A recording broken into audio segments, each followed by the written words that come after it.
Hello students, आज हम इस वीडियो में प्राइवेट कंपनी का पब्लिक कंपनी में कन्वर्जन कैसे हो पाएगा और क्या क्या प्रोसीजर्स होते हैं जो फॉलो करने होते हैं उसको हम डिस्कस करेंगे।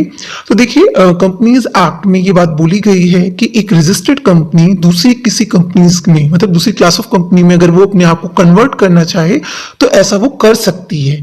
ये जो बात है ना कि कन्वर्जन हो सकता है, ये बात बताई गई सेक्शन 18 में। वहां पे बताया गया, कंपनीज एक्ट 2013 के सेक्शन 18 में बोला गया कि कोई भी रजिस्टर्ड कंपनी एक दूसरी क्लास ऑफ कंपनी में कन्वर्ट इजीली हो सकती है। इसका मतलब हुआ कि अगर आप एक प्राइवेट कंपनी हैं, आप रजिस्टर्ड कैसे थे प्राइवेट कंपनी में, और अब आप पब्लिक कंपनी में कन्वर्ट हो सकते हैं, तो होना चाहते हैं तो हो सकते हैं, बिल्कुल हो सकते हैं।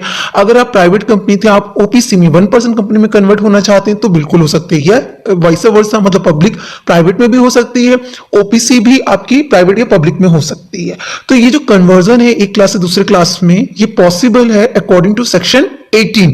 तो सेक्शन 18 ने आपसे क्या कहा कि कन्वर्जन बहुत आराम से हो सकता है, कोई भी रजिस्टर्ड कंपनी दूसरी क्लास में कन्वर्ट हो सकती है, सब्जेक्ट टू कि उसको करना क्या होगा, प्रोसीजर क्या है। तो उन्होंने कहा कि अपने जो रजिस्टर्ड डॉक्यूमेंट होते हैं, मतलब एमओए,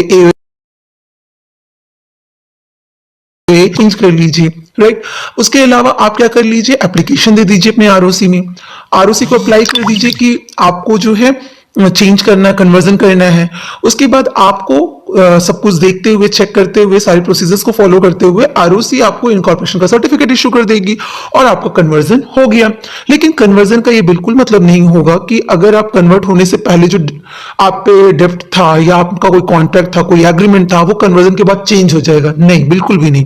डेप्ट, एग्रीमेंट्स, कॉन्ट्रैक्ट्स, इन सब पे कोई इंपैक्ट नहीं पड़ने वाला कन्वर्जन का। सिर्फ आपका स्टेटस चेंज हो जाएगा कि आप प्राइवेट के स्टेटस में थे, अभी आप पब्लिक के हो गए, पब्लिक के स्टेटस में थे, आप प्राइवेट के हो गए, प्राइवेट में थे 1% में हो गए, मतलब स्टेटस चेंज होगा कंपनी का। Is it clear? ये सारी बातें सेक्शन 18 की हैं। क्लियर है? तो अब उसी के अंदर जब ये कह दिया गया कि कन्वर्जन पॉसिबल है, तो फिर हम यहां क्या पढ़ने वाले हैं? हम यहां पढ़ रहे हैं कि अगर हम एक प्राइवेट कंपनी हो और हम पब्लिक कंपनी में कन्वर्ट होना चाहते हैं तो क्या प्रोसीजर है, राइट। तो ये चीज एक प्राइवेट कंपनी, पब्लिक कंपनी में दो तरीके से कन्वर्ट होती है, दो मेथड है। एक तो होता है कन्वर्जन बाय डिफॉल्ट और एक होता है कन्वर्जन बाय चॉइस।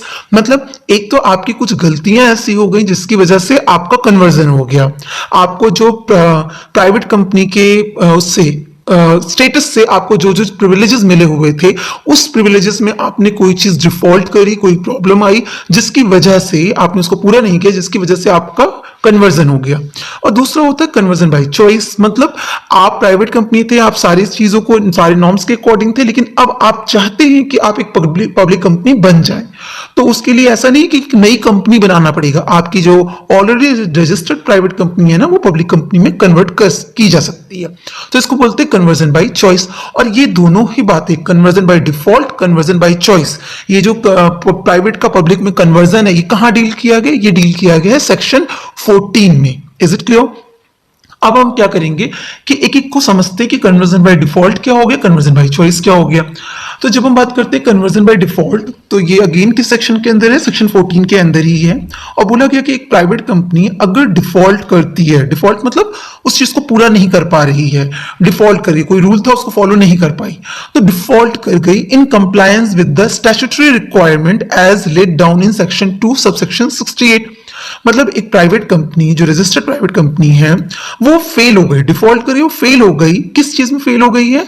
जो भी सेक्शन 2 सबसेक्शन 68 में रिक्वायरमेंट्स, जो जो चीजें मेंशन थी, जो प्रोविजंस मेंशन थे, स्टैट्यूटरी रिक्वायरमेंट्स जो थी, उन सब चीजों को पूरा कर पाने में वो फेल हो गई।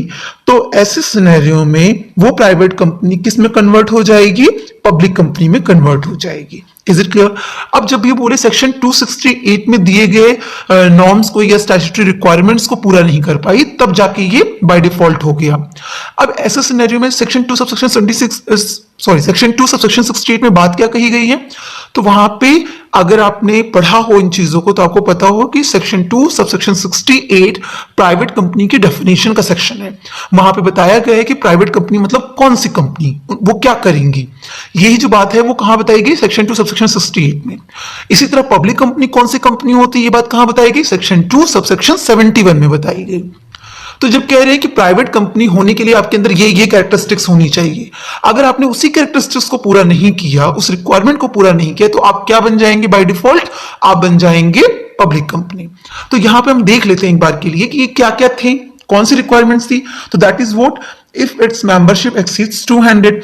तो अगर आप डेफिनेशंस को देखेंगे तो आप वहां पे देखेंगे कि वहां पे बताया गया है कि भाई कितने मेंबर्स होने चाहिए, एटलीस्ट इतने मेंबर होने चाहिए। तो प्राइवेट कंपनीज में ना जो मैक्सिमम नंबर ऑफ मेंबर है ना, उनकी लिमिट लगाई गई है, दैट इज 200। तो सपोज करिए कि आप प्राइवेट कंपनी थे पर आपके मेंबर्स की जो लिमिट थी वो 200 से ज्यादा हो गई, क्योंकि पब्लिक कंपनी में मेंबर्स अनलिमिटेड हो सकते हैं, कोई लिमिट नहीं है।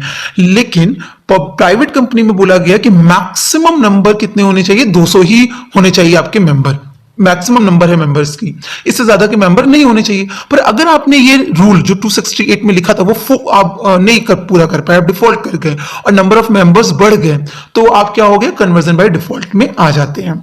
या फिर और देखते हैं, it permits free transferability of shares, क्योंकि प्राइवेट कंपनी कहती है, सेक्शन 2 सब सेक्शन 68 कहता है कि फ्री ट्रांसफरेबिलिटी अवेलेबल नहीं होगी। मतलब आप अपने शेयर्स को, बीइंग एन प्राइवेट कंपनी, अपने शेयर्स को आप फ्रीली किसी को भी ट्रांसफर नहीं कर सकते हैं, है ना। तो अगर आपकी कंपनी में फ्री ट्रांसफरेबिलिटी हो रही है शेयर्स की, ये परमिट कर दिया गया कि किसी के पास भी प्राइवेट कंपनी के जो शेयर्स हैं वो कोई किसी को भी आराम से इजीली ट्रांसफर कर रहा है, तो यस आप डिफॉल्ट कर रहे हैं, आप फेल हो रहे हैं उस रिक्वायरमेंट्स को पूरा करने के लिए जो प्राइवेट कंपनी की थी, जो बेस था, राइट। या फिर आप क्या कर रहे हैं? आप पब्लिक को इनवाइट कर रहे हैं अपनी सब्सक्रिप्शंस के लिए, मतलब आप शेयर्स पब्लिक में इशू कर दे रहे हैं, डिवेंचर्स पब्लिक में इशू कर रहे हैं, क्योंकि प्राइवेट कंपनी को तो ये प्रोहिबिटेड है। सेक्शन 2 सब सेक्शन 68 में लिखा गया है कि प्राइवेट कंपनीज अपने शेयर्स या डिवेंचर्स को पब्लिक में इशू नहीं कर सकती हैं। उनको ये इशू किसको करना होता है? अपने मेंबर्स वगैरह को इशू करना होता है, अपने रिलेटिव को इशू करना होता है। वो ऐसे पब्लिक से पैसे नहीं ले सकती हैं, तो वो शेयर से डिवेंचर इशू नहीं कर सकती हैं। आप उसी रूल को डिफॉल्ट कर रहे हो, आप उस कंप्लायंस को नहीं कर रहे हो, मतलब उस रिक्वायरमेंट को कंपाइल नहीं कर रहे हो, तो इसका मतलब क्या हो गया? इसका मतलब कि आप जो है पब्लिक में शेयर और डिवेंचर इशू कर रहे हैं। तो इस तरह का अगर आप काम कर रहे हैं तो भी बाय डिफॉल्ट आपका कन्वर्जन होगा। या फिर आप पब्लिक से डिपॉजिट एक्सेप्ट कर रहे हैं, क्योंकि पब्लिक डिपॉजिट का काम जो है प्राइवेट को अलाउड नहीं था। तो यहाँ पे क्या होता है कि जैसे अगर आप अपने मेंबर्स, अपने डायरेक्टर्स या अपने रिलेटिव का कैश अपने पास होल्ड करके रखते हैं, जैसे बैंक डिपॉजिट करते हैं ना, बैंक में अपने सेविंग्स आप रखते हैं, वैसे ही अगर आप डायरेक्टर्स, रिलेटिव्स, मेंबर्स हैं, इनके डिपॉजिट एक्सेप्ट करते हैं तो ठीक है।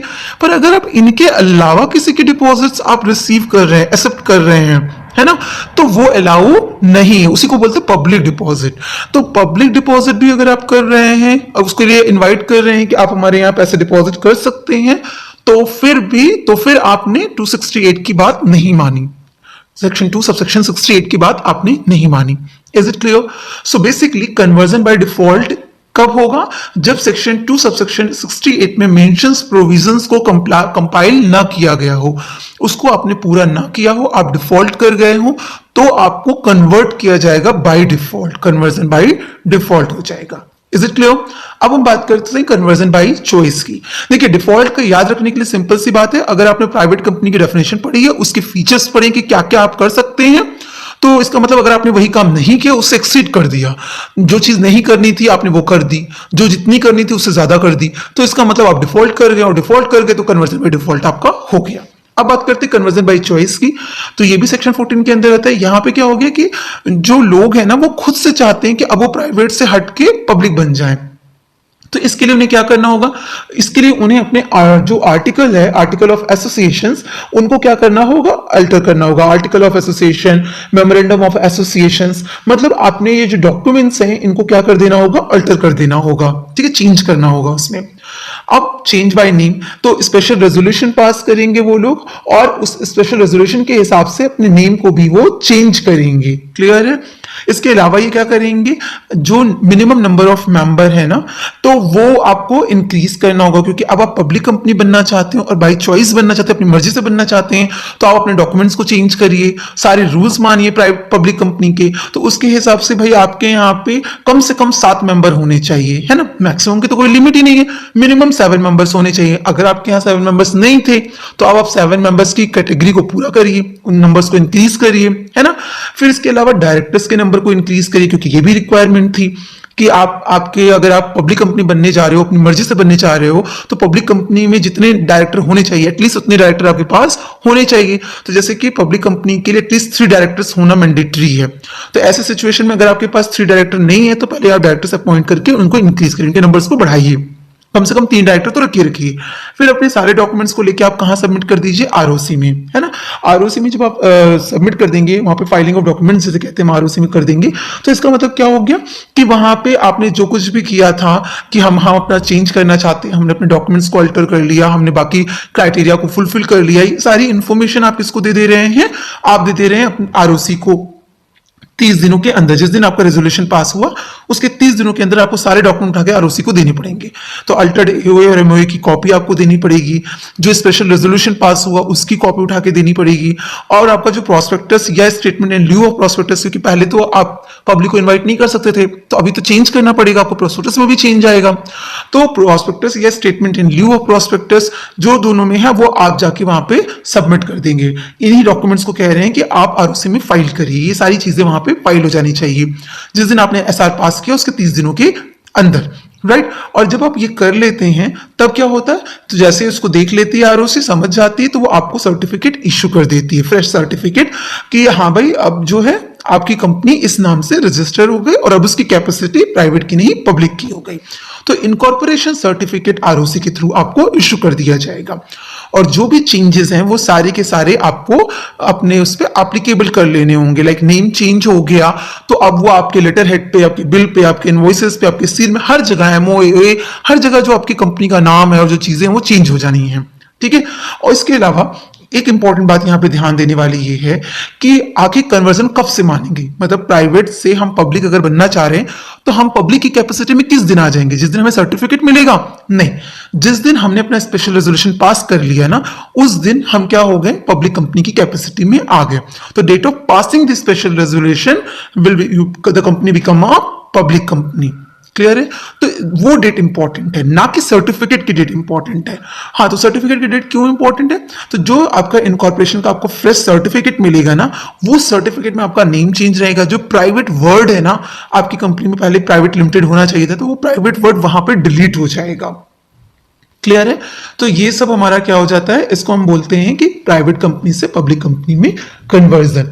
तो जिस दिन आरओसी का इनकॉर्पोरेशन सर्टिफिकेट मिल जाएगा उस दिन से प्राइवेट वर्ड जो है बिल्कुल तरीके से डिलीट हो जाएगा, ठीक है। और आप पब्लिक कंपनी का बन जाएंगे जिस दिन आपका रेजोल्यूशन पास हो जाएगा। सो बेसिकली क्या हो गया कि एक सेक्शन 18 हमसे कहता है कि भाई कोई भी रजिस्टर्ड कंपनी किसी दूसरी क्लास ऑफ कंपनी में अगर कन्वर्ट होना चाहती है तो आराम से कन्वर्ट हो सकती है, कोई प्रॉब्लम नहीं है। उसके लिए उसको अपने डॉक्यूमेंट्स को अल्टर करना होगा, एप्लीकेशन देना होगा आरओसी में, वहां से सर्टिफिकेट रिसीव करना होगा, बस। और अगर वो अपना इस तरह से क्लास ऑफ कंपनी में चेंज हो रही है, किसी और कंपनी में चेंज हो रही है, इसका मतलब ये नहीं कि उसके डेप्ट, उसके कॉन्ट्रैक्ट, उसके एग्रीमेंट किसी में कोई चेंज होगा। सब कुछ इमीडिएट, मतलब जो भी इफेक्ट पहले था, जैसे भी इफेक्टिव था वैसे ही वो अभी भी रहेगा। ये चीज एक बार ध्यान देने वाली है, सेक्शन 18 ने कह दी।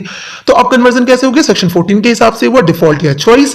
और डिफॉल्ट के केस में अगर आपने जो प्राइवेट कंपनी के डेफिनेशन में रूल्स हैं वो आपने पूरे नहीं किए तो आप क्या बन जाएंगे, पब्लिक कंपनी में कन्वर्ट होना पड़ेगा बाय डिफॉल्ट, क्योंकि आपने गलतियां करी हैं। या अपनी मर्जी से भी हो सकते हैं, तो उसके लिए आपको क्या करना होगा, अपना सारे डॉक्यूमेंट्स को चेंज कर लीजिए, आरओसी को अपना फाइल कर दीजिए, और डॉक्यूमेंट्स में चेंज करने के साथ जो जो रिक्वायरमेंट्स थी वो पूरी कर लीजिए, मिनिमम नंबर ऑफ मेंबर्स को बढ़ा लीजिए, डायरेक्टर्स को बढ़ा लीजिए, ये सब चीजें आप पूरी कर लीजिए। फिर आरओसी को एप्लीकेशन दे दीजिए, सारे डॉक्यूमेंट्स भी सबमिट कर दीजिए। आप सब डॉक्यूमेंट सबमिट करने के बाद वो आपको सर्टिफिकेट इशू कर देगी, और उस दिन से आपका कन्वर्जन तो हो ही गया। कन्वर्जन की डेट कौन सी रहेगी?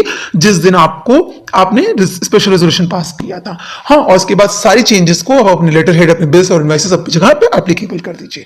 तो that is all about conversion of a private company into public company. I hope clear हुआ होगा। Wish you all the best. Thank you so much.